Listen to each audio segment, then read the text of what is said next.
dai kon sahin o pathe Jehovah dam na ding nang sing bo dam mo ka ve zo boy dam sa o ka gam sung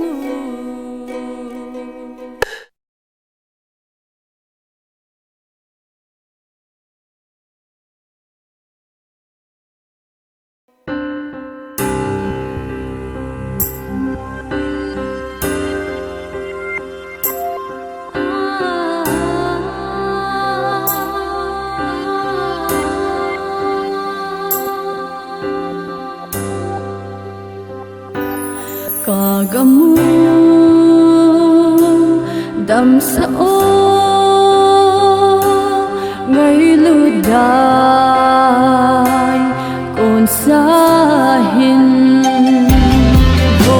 pathi Jehovah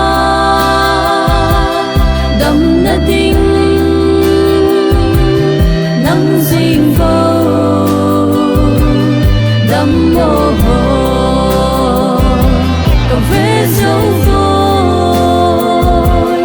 dam sa o ka gam sung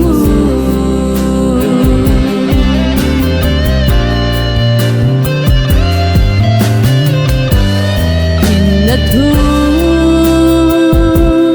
za phalau mai dil lam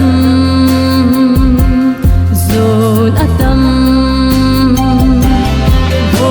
pathi Jehovah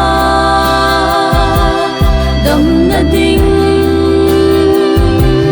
nang sing vo dam mo ka ve zo voi dam sa o ka gam sung